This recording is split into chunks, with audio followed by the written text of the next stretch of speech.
Project management की third video में आपका बहुत बहुत स्वागत है। और इससे पहले वाली वीडियो में हमने डिस्कस किया था क्या होता है प्रोजेक्ट, क्या होता है प्रोजेक्ट मैनेजमेंट, क्या होता है प्रोजेक्ट लाइफ साइकिल। अगर आपने इससे पहले वाली वीडियो नहीं देखी है तो लिंक डिस्क्रिप्शन में होगा, आप जाके देख सकते हैं। ठीक है, और इस वीडियो में हम अब जैसे कि आप टॉपिक में देख रहे हैं क्या होता है प्रोजेक्ट आइडेंटिफिकेशन और क्या होता है प्रोजेक्ट सिलेक्शन। आज के ज़माने में जहाँ पे ऑलमोस्ट सब कुछ ही पॉसिबल है, एक सही प्रोजेक्ट को आइडेंटिफाई करना और उसको चूज़ करना बहुत ज़्यादा मुश्किल होता है भाई। ठीक है, ये ऐसा ही होता है, ये मतलब इतना ही मुश्किल होता है जितना जैसे कि आपकी एक सुई गिर गई है घास के ढेर में, उसको ढूंढ रहे हो आप, इतना मुश्किल होता है, ये समझ लो। ठीक है, तो नमस्कार दोस्तों, मेरा नाम है सोनू सिंह और आप देख रहे हैं सोनू सिंह पीपीटी वाले। आज की इस वीडियो में हम डिस्कस करने वाले हैं प्रोजेक्ट आइडेंटिफिकेशन एंड सिलेक्शन। तो ये जो वीडियो है वो इंट्रोडक्शन वीडियो होने वाली है प्रोजेक्ट आइडेंटिफिकेशन और सिलेक्शन के ऊपर, जिसमें हम मीनिंग डिस्कस करेंगे दोनों का क्या चैलेंजेस होते हैं, कि क्या दिक्कतें आ सकती हैं या क्या चैलेंजेस आ सकते हैं प्रोजेक्ट को आइडेंटिफाई और सेलेक्ट करने में, और क्या इसके इंपॉर्टेंस होते हैं। ठीक है, और इसके बाद भी वीडियोस आएंगी इसी टॉपिक के ऊपर, प्रोजेक्ट आइडेंटिफिकेशन और सिलेक्शन के ऊपर टॉपिक के ऊपर वीडियो आएंगी, जैसे कि इनिशिएशन के प्रोसेस आ सकती है, और pre feasibility study, break even analysis, ये सारी वीडियोस आएंगी। वो शायद पीपीटी फॉर्मेट में आएंगी, तो आप जाके देख सकते हैं, लिंक डिस्क्रिप्शन में मैं डाल दूंगा इस वीडियो के ही। ठीक है, तो स्टार्ट करते हैं हम अपनी वीडियो के साथ, जो कि है प्रोजेक्ट आइडेंटिफिकेशन और सिलेक्शन। सबसे पहला है मीनिंग, दोनों का मीनिंग क्या होता है। क्या होता है प्रोजेक्ट आइडेंटिफाई करना और प्रोजेक्ट को सिलेक्ट करना, तो दोनों को डिवाइड करके हम पढ़ेंगे। पहला है प्रोजेक्ट आइडेंटिफिकेशन। बहुत सारे प्रोजेक्ट्स होते हैं, ठीक है, प्रोजेक्ट आइडियाज़ बहुत सारे होते हैं, और प्रोजेक्ट आइडेंटिफिकेशन एक ऐसी स्टेज है जहाँ पे आपकी प्रोजेक्ट की जर्नी स्टार्ट होती है बेसिकली। ठीक है, यहाँ पे आप क्या कर रहे हो, ऐसे प्रोजेक्ट या ऐसी अपॉर्चुनिटी देख रहे हो जो आपके ऑर्गेनाइजेशन के गोल्स के साथ अलाइन हो सकें, या ऐसे प्रोजेक्ट अपॉर्चुनिटीज़ या आइडियाज़ देख रहे हो या सोच रहे हो या रिकग्नाइज कर रहे हो जो आपके ऑर्गेनाइजेशन की जो स्ट्रैटेजी है उसके साथ अलाइन हो सके। बैकग्राउंड में अगर डॉगीज़ की आवाज़ आ रही हो तो प्लीज़ इग्नोर करना, अभी रात का टाइम है ना तो भौंक रहे हैं। ठीक है, तो हम कहाँ थे, प्रोजेक्ट आइडेंटिफिकेशन पे। आपके ऑर्गेनाइजेशन का जो गोल है उससे रिलेटेड कुछ भी अपॉर्चुनिटी आप लेके आ रहे हो, कि हाँ भाई किसी आइडिया को आप रियलिटी में कन्वर्ट कर सकते हो, वो आइडिया लेके आ रहे हो। प्रोजेक्ट आइडेंटिफिकेशन को एक ऐसी स्टेज बोला जाता है जहाँ पे आपकी क्रिएटिविटी ऑर्गेनाइजेशन की स्ट्रैटेजी के साथ लिंक होती है। ठीक है, इसको इंग्लिश में बोला जाता है वेयर क्रिएटिविटी मीट्स स्ट्रैटेजी। ठीक है, तो प्रोजेक्ट आइडेंटिफिकेशन क्या होता है, कुछ भी नहीं होता है, वो सारी अपॉर्चुनिटी फाइंड करना होता है जिसको आप सक्सेसफुल प्रोजेक्ट में कन्वर्ट कर सकते हो, दैट इज इट। फिर आता है प्रोजेक्ट सिलेक्शन। अब प्रोजेक्ट आइडेंटिफिकेशन में आपने वो सारी अपॉर्चुनिटी लिस्ट कर दी जिसको आप सक्सेसफुल प्रोजेक्ट बना सकते हो, लेकिन उसमें से कौन सी अपॉर्चुनिटी को आप सिलेक्ट करोगे उसे बोलते हैं प्रोजेक्ट सिलेक्शन। ठीक है, प्रोजेक्ट सिलेक्शन क्या होता है, वो इवेल्युएट करना होता है प्रोजेक्ट आइडेंटिफिकेशन को। आइडेंटिफिकेशन में आपने बहुत सारी अपॉर्चुनिटी देख ली, अब उसको इवेल्युएट करो। यहीं पे आपका आता है फिजिबिलिटी स्टडी, आपका विजन और मिशन आता है। ठीक है, आपका जो रिटर्न ऑन इन्वेस्टमेंट है वो आता है इसमें। तो इन सारे पैरामीटर्स पे वो सारी अपॉर्चुनिटी रखोगे कि किसका रिटर्न अच्छा है, कौन सा हमारे ऑर्गेनाइजेशन के गोल्स के साथ मीट हो रहा है, ये अलाइन हो रहा है। ठीक है, फिजिबिलिटी, किसको हम कर सकते हैं किसको नहीं कर सकते हैं। फिजिबिलिटी पे एक डेडिकेटेड वीडियो आएगी, बहुत ज़्यादा इंपॉर्टेंट टॉपिक है, तो वो भी देख लेना। ठीक है, तो ये सारे पैरामीटर्स हैं जिनके बेसिस पे आप प्रोजेक्ट को क्या करते हो, सेलेक्ट करते हो। सबको पता है कि भाई किसी भी ऑर्गेनाइजेशन में बहुत ज़्यादा लिमिटेड रिसोर्सेज होते हैं, तो रिसोर्सेज को ध्यान में रखते हुए ऐसा प्रोजेक्ट सेलेक्ट करना कि रिसोर्स कंस्ट्रेंट को भी देख लिया जाए और प्रोजेक्ट भी आपका बहुत अच्छा सा सेलेक्ट हो जाए। तो वहाँ पे पूरी एक स्टडी होती है जिसके बाद हम करते हैं प्रोजेक्ट सिलेक्शन। ऑलराइट, तो अभी हम देख लेते हैं क्या होते हैं चैलेंजेस प्रोजेक्ट आइडेंटिफिकेशन और सिलेक्शन के। कि मतलब सुनने में तो इतना इजी लग रहा है ना कि आप ठीक है बहुत सारे प्रोजेक्ट को लिस्ट कर दो, उसमें से एक प्रोजेक्ट उठा लो, लेकिन इतना इजी नहीं होता है, इसमें कुछ चैलेंजेस होते हैं। अगर आप मान लो किसी कंपनी में हो, आपको कोई एक प्रोजेक्ट आइडिया लेके आना है, ठीक है, तो उसमें क्या क्या चैलेंजेस आ सकते हैं उस वे में सोचो उसको। ठीक है, सबसे पहला आता है रिसोर्स कंस्ट्रेंट। किसी भी कंपनी के पास, किसी भी ऑर्गेनाइजेशन के पास लिमिटेड रिसोर्सेज होते हैं। ठीक है, आपने बहुत सुना होगा लिमिटेड रिसोर्सेज के बारे में।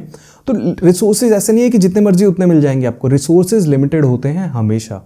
ऑलराइट, तो उन रिसोर्सेज को ध्यान में रखते हुए आपको प्रोजेक्ट आइडिया लेके आना होता है, ये प्रोजेक्ट लेके आना होता है, आइडेंटिफाई करना होता है और सेलेक्ट करना होता है। ठीक है, सेकंड होता है फोरकास्टिंग एंड अनसर्टेनिटी। अब प्रोजेक्ट आइडेंटिफिकेशन और सिलेक्शन में क्या कर रहे हो, फिजिबिलिटी स्टडी कर रहे हो, रिटर्न ऑन इन्वेस्टमेंट देख रहे हो, वो क्या कर रहे हो सारा आपका दिमाग में है वो। ठीक है, वो होने वाला है आगे, आप फ्यूचर देख रहे हो। ठीक है, व्हाट इफ अगर फ्यूचर ही सर्टेन नहीं हुआ तो वो अनसर्टेनिटी ही तो होगी ऑब्वियसली, वो हो भी सकता है वो नहीं भी हो सकता है। ठीक है, तो थर्ड होता है स्टेक होल्डर अलाइनमेंट। आप किसी भी प्रोजेक्ट में बहुत सारे स्टेक होल्डर्स होंगे। ठीक है, किसी कंपनी में आप कोई प्रोजेक्ट कर रहे हो तो उसमें बहुत सारे डिपार्टमेंट से लोग लेके आओगे या बहुत सारे स्टेक होल्डर्स होंगे जिनका उस प्रोजेक्ट से रिलेटेड होंगे, वो इंटरेस्ट होगा जिनसे। ठीक है, तो थ्रू आउट दिस ये जो प्रोजेक्ट है उसमें ये मेक श्योर करना कि सारे जो स्टेक होल्डर्स हैं उनकी एक्सपेक्टेशंस मीट हो रही हैं, उनका जो विजन है बिल्कुल वो ऑब्जेक्टिव्स की तरफ है, प्रोजेक्ट का क्या मिशन है उसकी तरफ है, ये सब इंश्योर करना भी एक चैलेंज होता है प्रोजेक्ट आइडेंटिफिकेशन में और सिलेक्शन। फोर्थ होता है मार्केट एंड टेक्नोलॉजिकल चेंजेस। अब डे बाय डे आपको सबको पता है कि मार्केट चेंज हो रहा है, मार्केट एडवांस हो रहा है ऑब्वियसली, तो ऐसा प्रोजेक्ट सेलेक्ट करना जो ऐसे रैपिडली चेंजिंग मार्केट के हिसाब से फिट बैठे, ठीक है, वो भी एक चैलेंज होता है। आपको मार्केट पूरा स्टडी करना पड़ेगा कि आने वाले टाइम में मार्केट कैसा हो सकता है, आपका प्रोजेक्ट क्या पता इतना अपडेटेड ना हो, है ना, तो वो चीज़ देखना भी एक चैलेंज होता है अपने आप में। फिफ्थ एंड लास्ट होता है कंपेटिटिव प्रेशर। अब ऑब्वियसली कोई बिजनेस में आप काम कर रहे हो तो उसके कंपेटिटर्स होंगे, आप कोई प्रोजेक्ट लेके आ रहे हो तो वो प्रोजेक्ट आपको या आपके बिजनेस को उसके कंपेटिटर से कैसा अच्छा बना रहा है, ठीक है, आपको कैसे वो कंपेटिटिव एडवांटेज दे रहा है, ये सारी चीज़ें देखना भी एक चैलेंज होता है। ऑलराइट, तो ये 5 चैलेंजेस होते हैं, ये 5 ही नहीं होते हैं, बहुत सारे होते हैं। तो ये 5 चैलेंजेस जो हमने पढ़े वो होते हैं प्रोजेक्ट आइडेंटिफाई और सेलेक्ट करते टाइम जो भी बाधाएं आ सकती है, जो भी चीज़ें ध्यान में रखनी चाहिए, बेसिकली वो होते हैं। ठीक है, अभी आते हैं हम इंपॉर्टेंस की तरफ कि अब प्रोजेक्ट आइडेंटिफिकेशन और सिलेक्शन का क्या इंपॉर्टेंस होता है, क्यों ज़रूरी होता है, या यूँ कह सकते हो कि क्या इसके एडवांटेजेस होते हैं, क्या बेनिफिट्स होते हैं। ठीक है, सबसे पहला होता है स्ट्रेटेजिक अलाइनमेंट। स्ट्रेटेजिक अलाइनमेंट कैसे, जैसे कि हमने स्टार्टिंग में मीनिंग में नहीं पढ़ा था कि जो ऐसे प्रोजेक्ट आइडियाज आप लेके आओ जो ऑर्गेनाइजेशन के गोल के साथ अलाइंड हो। ठीक है, तो प्रोजेक्ट आइडेंटिफाई और सेलेक्ट करते टाइम आप ऑटोमेटिकली ये चीज़ इंप्लीमेंट कर रहे हो कि आपका जो प्रोजेक्ट आइडिया है, ये जो प्रोजेक्ट होने वाला है, वो ऑर्गेनाइजेशन की गोल के प्रति भी अलाइंड हो या स्ट्रैटेजीज के प्रति भी क्या हो, अलाइंड हो। तो ये एक बेनिफिट हो गया कि आप प्रोजेक्ट आइडेंटिफाई और सेलेक्ट कर रहे हो, उससे क्या कर रहे हो, आप स्ट्रेटेजिक अलाइनमेंट दे रहे हो। आप जो भी आपने प्रोजेक्ट सेलेक्ट किया वो ऑर्गेनाइजेशन के गोल के साथ ऑटोमेटिकली अलाइंड है या ऑर्गेनाइजेशन की स्ट्रैटेजी के साथ ऑटोमेटिकली अलाइंड है। ठीक है, सेकंड होता है रिसोर्स ऑप्टिमाइजेशन। प्रोजेक्ट आइडेंटिफाई और सेलेक्ट करते टाइम आप ये मेक श्योर कर रहे हो कि आपके पास जितने रिसोर्सेज हैं, क्योंकि सबके पास रिसोर्स कंस्ट्रेंट होते हैं, रिसोर्स की कुछ सीमाएं होती हैं, आपके पास जितने रिसोर्सेज हैं उसके मद्देनजर आप प्रोजेक्ट को आइडेंटिफाई और सेलेक्ट कर रहे हो। ठीक है, तो रिसोर्स ऑप्टिमाइजेशन आप कर पाओगे प्रोजेक्ट आइडेंटिफाई और सेलेक्ट करते टाइम। ठीक है, आप बेस्ट यूज कर पाओगे उन रिसोर्सेज का फ्यूचर में अगर उस प्रोजेक्ट को आप ऐसे परस्यू करते हो तो। थर्ड इंपॉर्टेंस होता है रिस्क मिटिगेशन। रिस्क मिटिगेशन क्या होता है कि प्रोजेक्ट आइडेंटिफाई और सेलेक्ट करते टाइम आप पहले से ही रिस्क का अनुमान लगा रहे हो कि क्या क्या इसमें आगे जाके परेशानियां आ सकती हैं, या मार्केट चेंज होगा तो क्या हो सकता है, कंपेटिटर्स ने कुछ कर दिया, तो ये सारे क्या है, रिस्क हैं।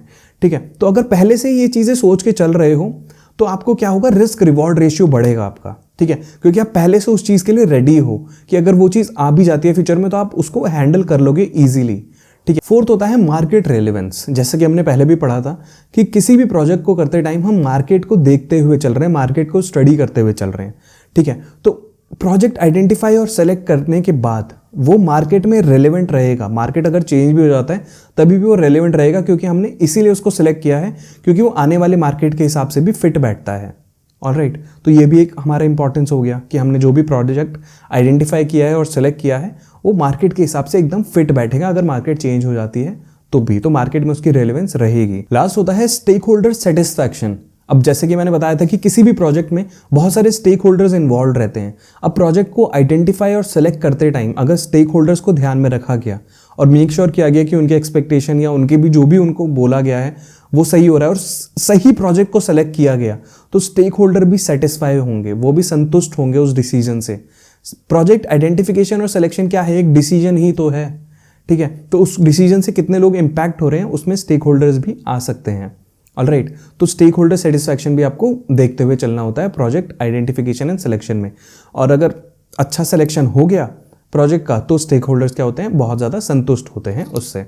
ठीक है, तो इस वीडियो में हमने देखा क्या होता है प्रोजेक्ट आइडेंटिफिकेशन, क्या होता है प्रोजेक्ट सिलेक्शन, क्या चैलेंजेस होते हैं project identification and project selection के, और क्या इंपॉर्टेंस एडवांटेजेस या बेनिफिट्स होते हैं प्रोजेक्ट आइडेंटिफिकेशन और सिलेक्शन के, ठीक है। और कुछ एग्जाम्पल अगर आपको देखने हैं, जैसे कि मान लो प्रोजेक्ट, उस चीज़ के एग्जाम्पल की किन कंपनियों ने अच्छा प्रोजेक्ट चूज़ किया, जैसे कि अमेजॉन को सब जानते हो। यहाँ पे अमेजॉन के दोनों एग्जाम्पल लेते हैं, मेरे को अमेजॉन से ऐसे लगाव है थोड़ा सा। तो अमेजॉन फ्रेश के बारे में आपने सुना होगा। अमेजॉन क्या हुआ, उसने एक प्रोजेक्ट लाया कि हम भाई ग्रोसरी मार्केट में जाएंगे, ठीक है, ग्रोसरी मार्केट में एंट्री करेंगे, तो अमेजॉन फ्रेश बना एक, ठीक है। तो अमेजॉन का entry into grocery market was project identification and selection का एक पार्ट, ठीक है। उसने कभी ना कभी ऐसे प्रोजेक्ट लेके आया होगा कोई, फिर उसने ऐसे पूरा स्टडी किया होगा, फिर उसको चूज किया होगा कि हाँ भाई ग्रोसरी मार्केट में जाते हैं। या अमेजॉन का ही डिसीजन अमेजॉन बिजनेस में जाने का। अमेजॉन और अमेजॉन बिजनेस थोड़े से अलग होते हैं। अमेजॉन आपको पता है कि जिससे आप शॉपिंग करते हो, अमेजॉन बिजनेस होता है बिजनेसेस के लिए, जहाँ पे बिजनेस आके शॉपिंग करते हैं, उनको जीएसटी बेनिफिट्स मिलते हैं, बल्क ऑर्डर मिलते हैं, डिस्काउंट्स वगैरह मिलते हैं, वो अलग चीज़ है, ठीक है। तो अमेजॉन ही ग्रोसरी मार्केट में भी जा रहा है, अमेजॉन ही अमेजॉन बिजनेस में भी जा रहा है, ठीक है। तो ये क्या है, अमेजॉन ने एक प्रोजेक्ट सेलेक्ट किया, आइडेंटिफाई किया उसको और सेलेक्ट किया, ठीक है। तो ये हो गए उनके एग्जाम्पल। तो यही था इस वीडियो में। अगली वीडियो में आप मोस्ट प्रोबेबली देख सकते हो प्रोजेक्ट इनिशिएशन के बारे में कुछ, मतलब प्रोसेस वगैरह। तो लिंक डिस्क्रिप्शन में एक बार आप जाके देख लेना, या साइड में भी आ जाएगी, तो बिल्कुल आप देख सकते हो, ठीक है। तो प्रोजेक्ट मैनेजमेंट भी 4-5 वीडियोस अभी और आएंगी, तो एक पूरी सीरीज है ये, 3rd वीडियो थी, और आने वाले भी 4-5 वीडियोज आप देख सकते हो, ठीक है। तो अगर कोई भी डाउट है इस वीडियो में तो नीचे कमेंट सेक्शन में लिख देना, और लाइक तो हो ही गई होगी वीडियो, प्लीज़ नहीं हुई तो प्लीज़ जाके लाइक कर देना। और लाइक कर रहे हो, नहीं भी कर रहे हो तो सब्सक्राइब तो करते हुए जाना भाई। लाइक करो मत करो कोई दिक्कत नहीं है, सब्सक्राइब कर देना चैनल को, बढ़िया, ठीक है। तो मिलते हैं आपसे नेक्स्ट वीडियो में, तब तक के लिए good bye, take care, have a nice day.